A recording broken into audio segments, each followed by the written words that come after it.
according to the Ayurvedic clock, 10 to 2, it's the Pitta time. So Pitta being related to the digestive system and also having fire dominant as an element, that time that we will feel the proper appetite. Normally the one that we really feel hungry. Breakfast would be just to wait until lunch, and then dinner to allow a good sleep, sound sleep, but not to give any heaviness in the body. So the sense of appetite is always around Pitta time, 10 a.m. to 2 p.m. Or it can be midnight time also, 10 p.m. to 2 a.m. And this sensation of appetite, it's not for your stomach to be satisfied, but it's for your cells now to be able to metabolize and absorb the food that you had at lunchtime. So whenever you feel hungry, but you already had some kind of dinner in the evening, but you feel hungry during 10 to 2 in the morning, make sure that you don't overload your stomach, because it's actually the proper appetite of the cells to regenerate and to give you good energy in the morning. So midday, Pitta time, we're going to make sure that lunch, we're going to stop, have a good time to sit and eat, at least 20 minutes, and then after another 20 minutes, half an hour, to allow the food to settle and to recharge, to do the activities for the afternoon. So the lunch can be taken between 11:30 till 1:30. The rules to take the food. First, it has to be taken in a place that is clean and also calm. If a Pitta person feeling hungry sees the food, the senses are highly active and they might take big portion, eating fast, big bolus, and then it will be difficult for the stomach to digest all this. So sitting next to a temple or next to or in a place that is calm also will help the senses to calm down and to be able to see the amount of appetite we feel, how hungry we feel, and what is the need basically. The body is going to tell you that you feel like having something salty or something juicy or something more solid, more dense. So these also are all the different signals that we can follow to make sure that we respond to the physiological needs of the body. And before starting to eat, so we're going to take the adequate quantity according to our stomach. So an easy size to know, it's both hands together, it's the size of your stomach.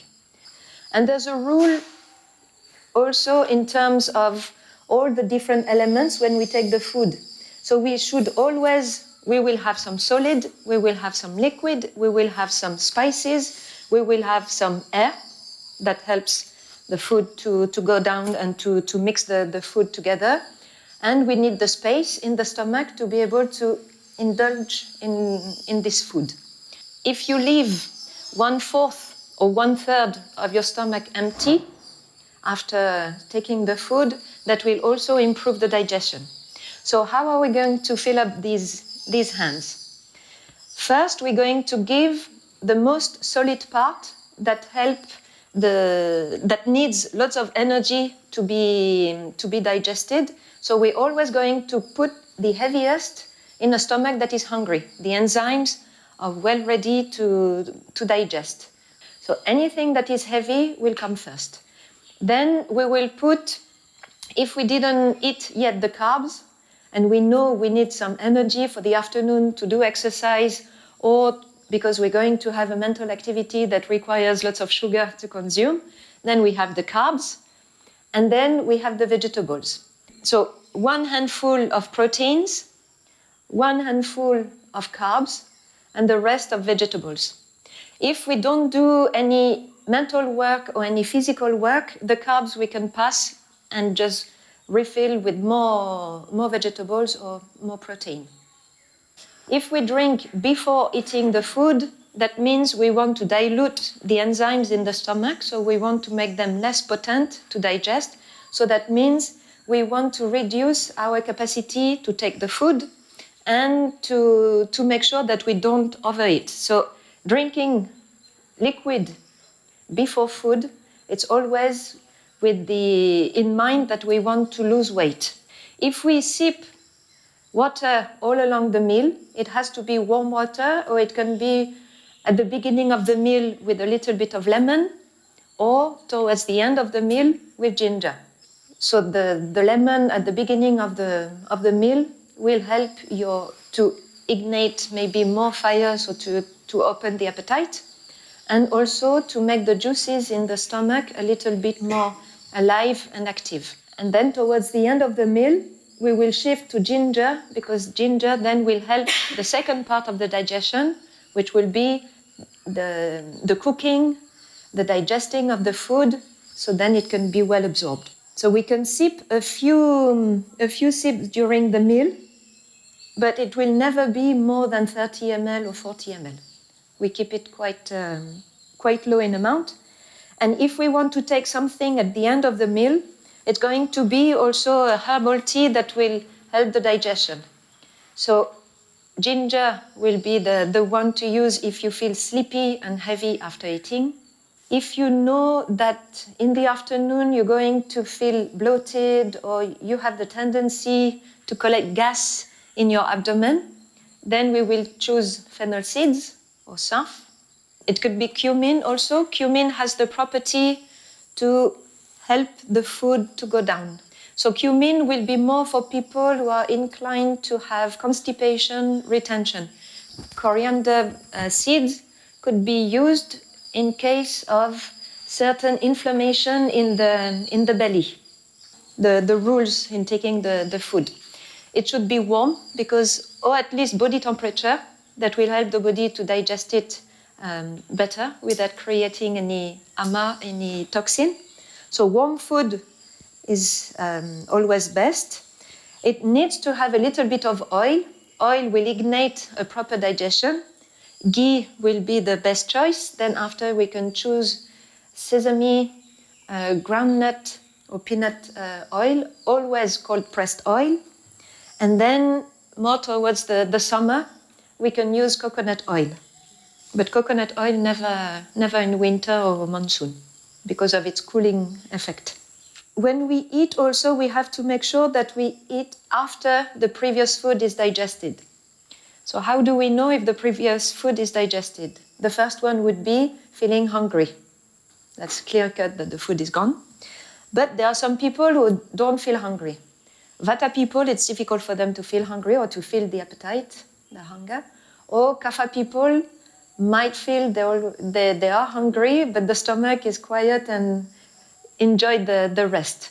So if you want to know that your stomach is empty, the easiest way is to take 1 or 2 sips of warm water, to drink it not too fast, but at a speed that will allow then a belching.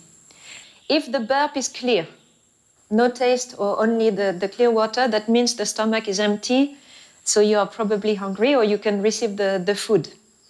If the burp has a little bit of taste of whatever, then you better wait, because there is still something in the stomach that doesn't allow the appetite or more enzyme to come to the stomach to digest more. Then after, we need to eat the food that is not contradictory. So when we take the food, we shouldn't mix warm and cool, because then it will give a clash in the body. Fish and curd. It's one of the basic food combination that is rejected totally. Maybe not in that moment that it will create ama or toxin, but in the long run. Salt and milk, not good friends either. Honey and ghee in same proportion, they are not in good term. Then we shouldn't eat too fast. We shouldn't eat too slow. We shouldn't laugh while eating. Otherwise, can go the wrong way. We shouldn't speak while eating. So you concentrate on your food, what you eat. And also, make sure that you chew, if it's the density of the food, that you chew for 30 30 times. They say even liquid, you should chew it for 15 times at least. Whenever we put something in the mouth, yeah, you've always noticed that you have more saliva coming, and it can be just something you put between your teeth or your lips. Automatically, as soon as something touches the saliva starts producing, and the saliva is the first enzyme that will allow also a good digestion. So anything that is heavy, maybe a tea, it's not so heavy, but a decoction it's heavier, because we kept the plant with the water boiled together and to reduce. So to be able to digest these molecules, when it's mixed with the saliva, it's better. So then we need to keep a little bit, few seconds. Yeah, you just turn around and then you can swallow. The air, it's not mentioned, so you do whatever you want with the air. I would say it dries the mouth. It would be more kept at the end of the meal to stop the meal. If you are fully conscious, so the first thing would be to concentrate and thank anyone that came into contact with this to allow you to be nourished. So you can give prayers to everyone that came in contact with this food, and then pray for the food to be nourishing and to give you good energy and a bright mind. And then after, a little prayer or gratitude to thank. And also it's a way to turn the senses in and to feel if your stomach is full or not. That's why normally when we take the food, we will always go from the heaviest food towards the lightest, because the lightest will be also the one that will allow to settle everything, so to leave the third part open for space for the food to churn and to be mixed and disattached. But also it will help if the stomach needs to produce more enzymes to digest what has been given. There is part of the wall that are exposed and can send the enzymes. So this little prayer of gratitude, or whatever, whoever also in this culture or Indian culture, there's always this santosham, or the satisfaction. And that's where also you touch your satiation, this sense of happiness, of being well nourished. So it's always good also to end up with a nice feeling like that. When you finished, you will take some time to help the food to settle down, and then take 100 steps to make sure that it doesn't affect your senses and you don't fall asleep on the table or on the couch next to the table. So now you do 100 steps after eating. After the 100 steps, you can also take 20 minutes. So those 20 minutes will be for your senses, to regenerate your senses. So it might be for your eyes, if you do lots of work on the computer or you do work that needs lots of precision or detail. So those 20 minutes will be sitting in a long chair, but at least with the trunk slightly up, because you still want the food to go down at a proper pace. If you lay down, it will be only for 10-15 minutes, and you will lay down on your left to start with for 10 minutes, and then the 5 next minutes could be on the right side. But 15 minutes lying down, it's the maximum you can do. And if we sleep on the left side also, the right side of the nostril should open, also by gravity, everything falls. And the right side of the nostril is Surya Nadi, so it's the one that gives energy. So if you stay on your left side, you won't fall asleep either, because it's more a stimulating breath than a cooling or calming breath. So now you said thank you, you lie down, you had a little doze if you want, like for a few minutes, or 15 minutes, ding, you need to stand up. And now either you do your dishes, otherwise you take your umbrella, your broom, your stick, and you go to your activity, your afternoon activities. Afternoon activities between 2 and 6, it's the Vata time. So Vata is the movement, Vata is the speed of thinking, Vata is the capacity to do many different activities at the same time. It's also the moment where the creativity can be good, or good enthusiasm to do anything. So look at you in the afternoon and see in what kind of energy you are after food. If the food regenerates your energy, then Vata will be much more efficient during that time. You will feel that, it was just giving fuel to your body, and now the energy is there to carry on and keep what you are doing. So then towards 5 and then moving to 6, it will be the Kapha time. So during the Vata time, Vata is quite agile and easy to move and to do lots of things. And slowly this energy, for 4 or 5 o'clock, we're going to help it to settle down, to get ready for the evening that is coming of relaxation and rest. From 4:30 to 5, we can stop working or using our senses or mental capacities, and we come down to the body and we start helping the nervous system to calm down, or make sure that the energy we didn't consume during the morning or the afternoon, that now we release it, because we want to get ready for a good sound sleep.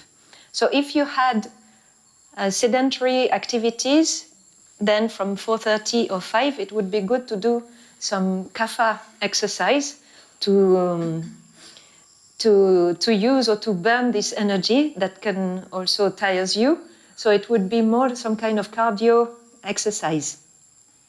So if you have sedentary activities or you didn't do much physically during the day, then in the evening, 4:30 would be good to do something a little bit more active.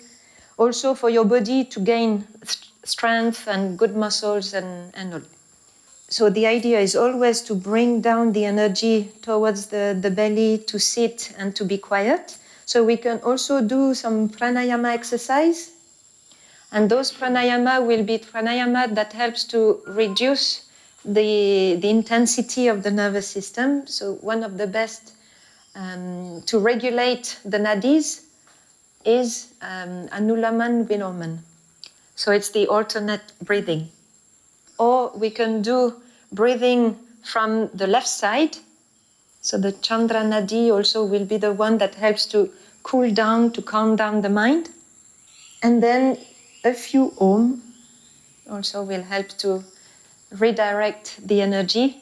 We can, if we do lots of mental activities, the mind is quite active. We can see by 5 o'clock it's still organizing, planning, doing, finishing projects and all. Then we can use the pranayama to put an end, but also that helps to get more oxygen into the mind. So the process of thinking also is a little bit more calm. So just by taking inhalation and then exhalation, to look for a sigh of relaxation, that will also help in this case to make the mind more calm.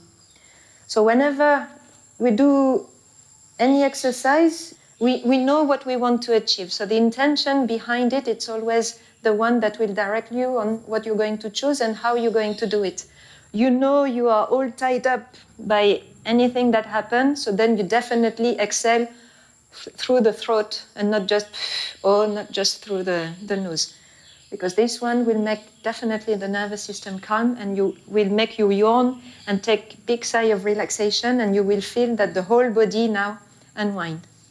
And after taking again a shower, so it would be good if it's also a warm shower or at least body temperature.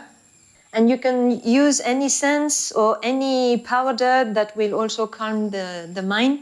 So sandalwood is a good one to use, especially for the mind. Lavender will be another good one to use for the nervous system.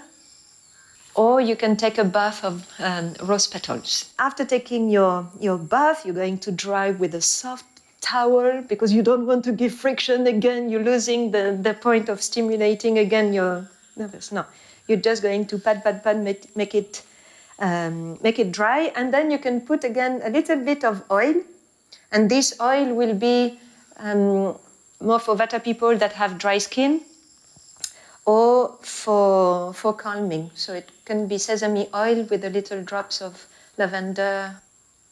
So in the evening, now we are ready to take the food. So you've been doing some kind of exercise. You might feel a little bit hungry. So again, you check how hungry you are, and you're going to prepare accordingly. At dinner, so we know it's only to allow to have a good sleep. You don't want to go to bed on an empty stomach, because for Vata people, they will not sleep, definitely not. And Pitta people will be angry, hungry. And Kapha people, then it will make, if they eat too much, or if they don't eat, they will be sad, or they will have so much food to digest that it will be too heavy, and they won't sleep for the beginning of the night at least. So heavy food we should avoid. We avoid to eat if we don't feel hungry. Right. Do whatever you have to do with your computer, with your mobile. Use this moment after food, because after it's finished, we switch off. Because 1 hour before going to bed, we switch off any electronic devices. And we're going to do oral hygiene. So maybe while you're watching a movie or you're answering messages, you can use that moment to do oil pulling. So at night you brush your teeth after dinner or after your activities, either with a twig or using the paste we saw last time.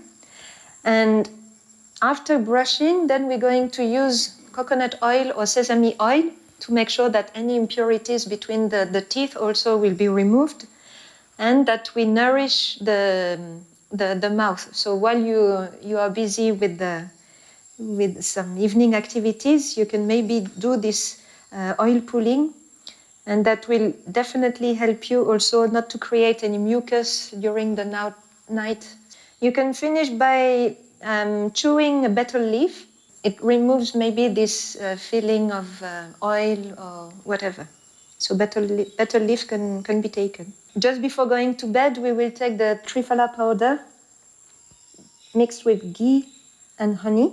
We have 25 grams of powder, of Triphala powder, with 25 grams of ghee and 5 grams of honey. So here it's more, like this one is more for the aspect of nourishing the eyes and make sure we keep a good eyesight. Now in the evening, what is not recommended? To take heavy food, to have sexual intercourse. It stimulates instead of calming. Taking a nap too late also in the afternoon, because then it will delay the falling asleep. Now you come back at home at 5, you feel tired, you say, oh, let's have a little nap.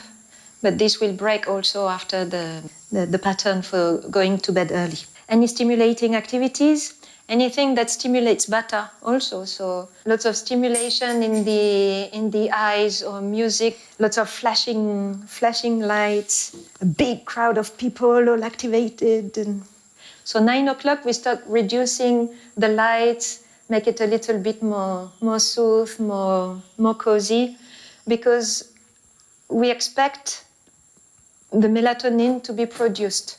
The melatonin is the main hormones for sleeping. It's produced all along the day. It starts kicking between 4 and 5 in the evening, because now the sun goes down, so the light goes down, so now the body starts producing melatonin. And by 8 o'clock, it's when we have a big burst of melatonin. So we don't want too much light going through the eyes that touches the area of the back of the brain is where we have the optical nerve goes through the back. And all the hormone glands, they are right in the middle.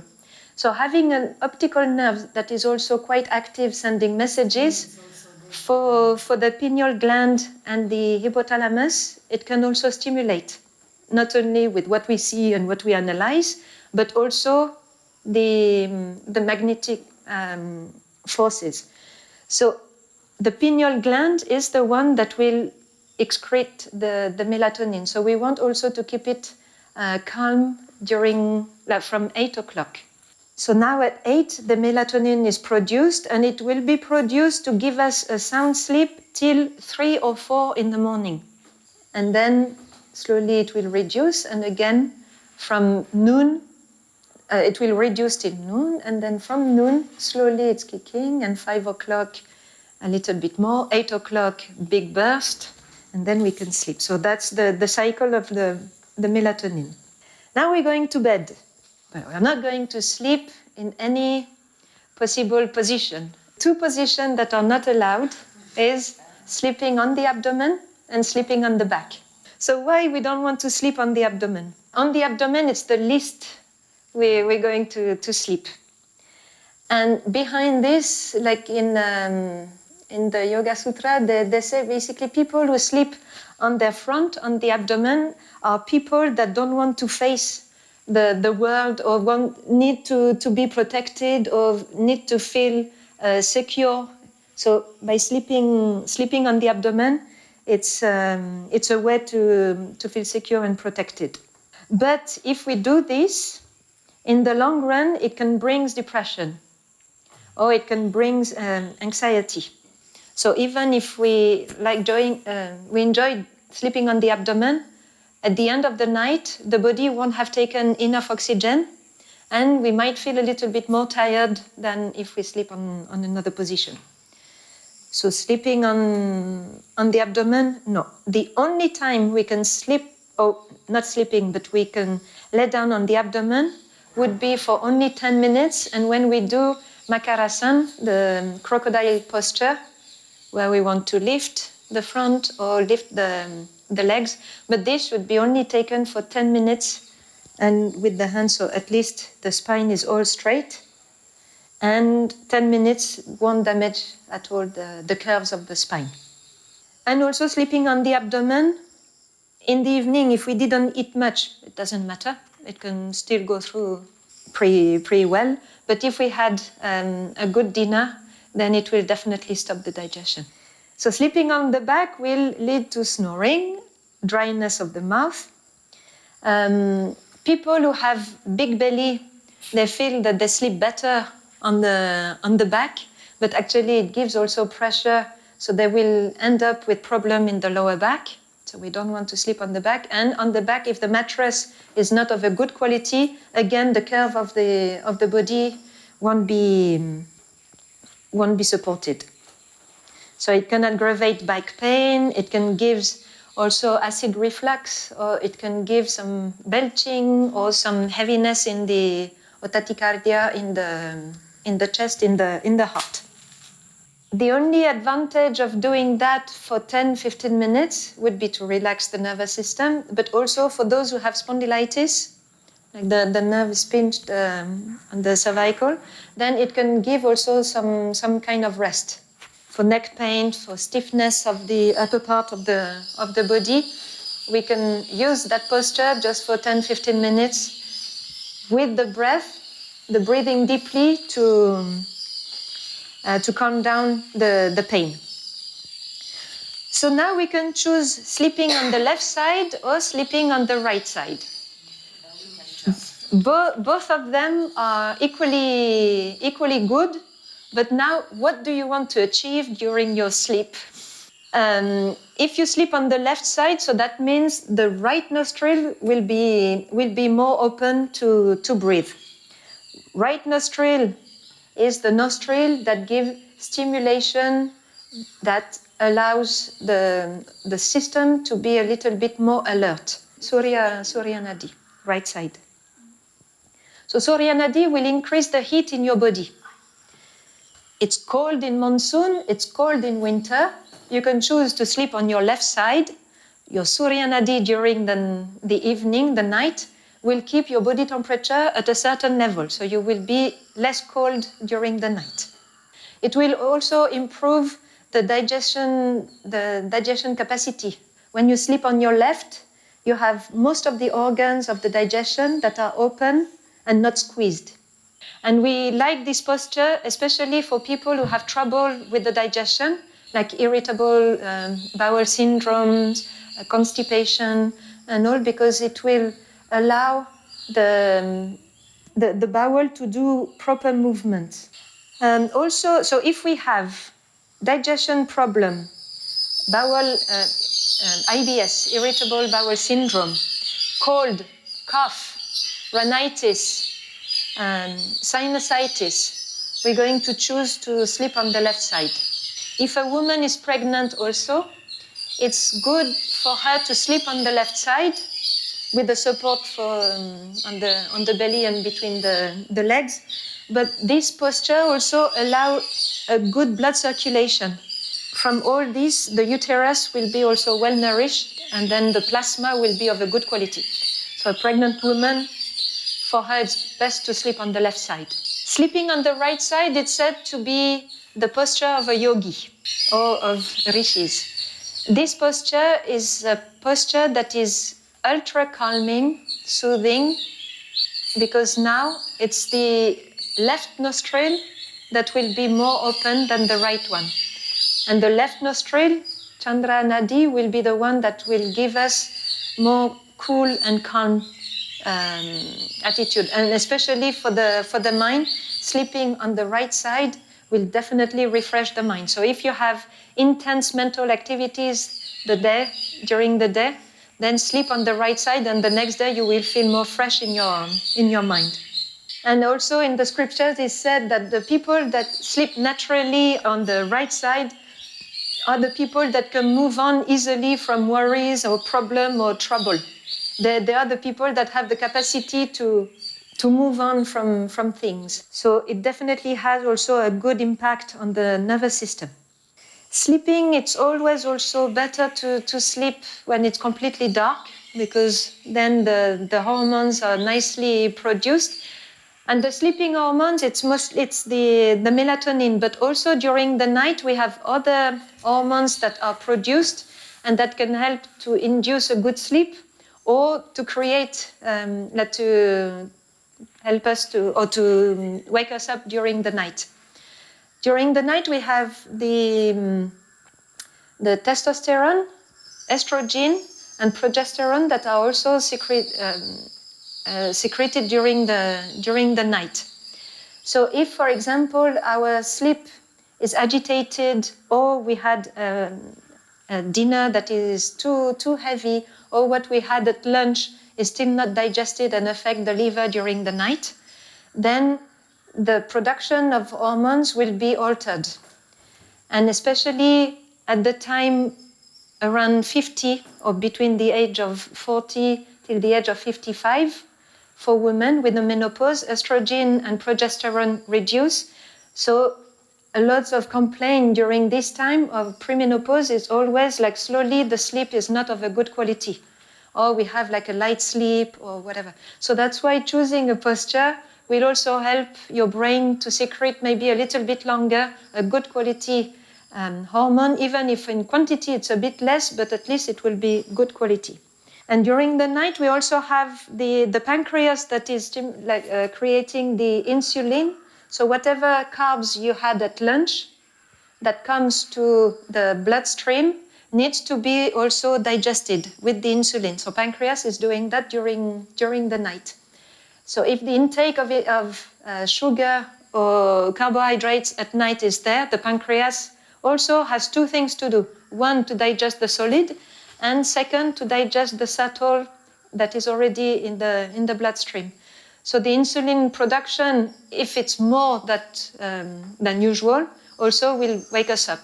And we might feel hungry around 3 or 4 o'clock, but no. Again, it's not the body that is hungry, it's the cells that needs to have their food, not you.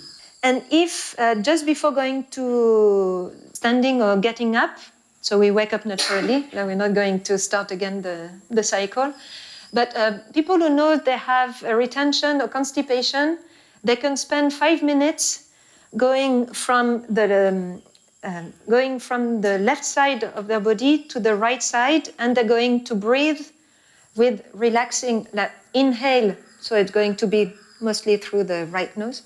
Inhaling through the right nose, it's going to help to stimulate, and exhalation through the mouth. We do this 3 or 4 times, and then this will help also the bowel to maybe release the stool earlier than later for the Vata people. So this breathing also can help for constipated people. So what are the food that could help us to sleep or to have a better sleep? We can use avocado, leafy greens, some legumes. So the legumes will be the protein that gives us also a sense of satiation for those who have like a normal appetite in the evening. So the legumes, they will use all the dal that are light and easy to digest. Masoor dal, moong dal, tor dal, and that's it, basically. Yellow dal. We can use quinoa. That's also a protein that is easy to digest.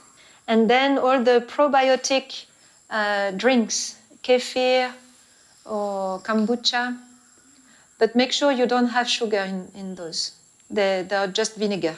If we want sweet taste, at night we take a glass of milk. Flax seeds are also very good to help the sleep. And then some Ayurvedic plants. So first we have Brahmi. So we have the Bacopa monnieri, and we have the Centella asiatica. Or in Ayurveda we call it Manduka perni. Bacopa is more known as Brahmi. And Brahmi, it's a brain tonic. So it will be there to improve your brain capacity, to improve your digestion, and to improve the blood circulation. So for the regeneration of the brain, it's a very good one. And then we have Shankha Pushpi. And this one you all know then. It's the Radha consciousness.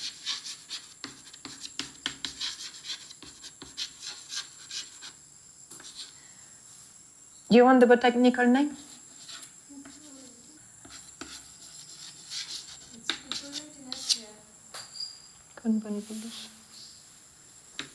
Now, Radha consciousness is Clitoria terneata.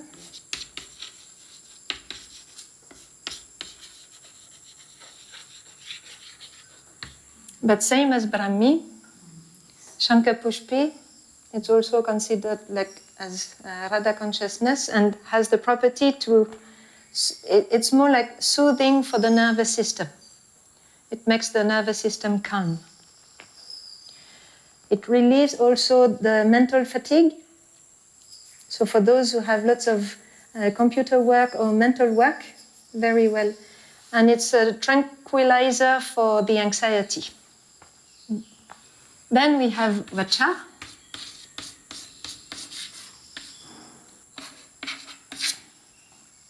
Acorus calamus.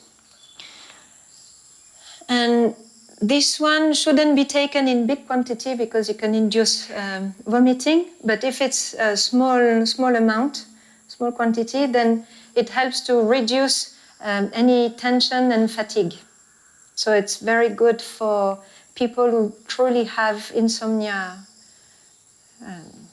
problem. Then we have Sarpagandha, Rowolfia, Serpentina.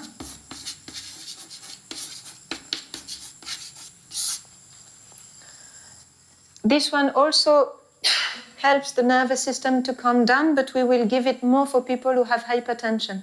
There's always a burst of hypertension in the morning for people who didn't sleep well, for people who have the night apnea. How do you call it? Yeah. Night apnea. Sleep apnea. Sleep apnea, yeah. For people who have this, then we recommend to take Sarpagandha. It will control the the blood pressure and also allow to have a better sleep.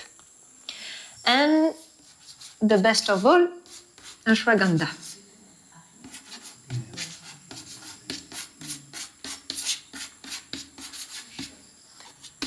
Withania somnifera.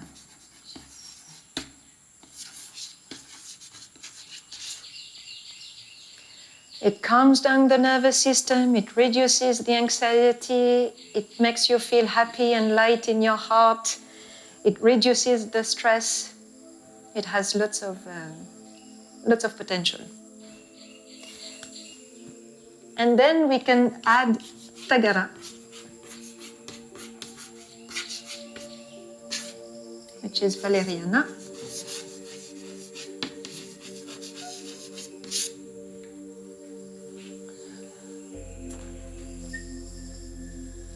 All of them, you can find them in single drugs with either organic India or Himalaya.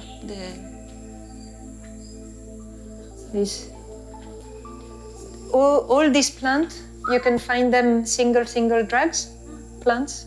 And somebody would take one? no, then depending on what you need. You sleep for 3 days. You don't move.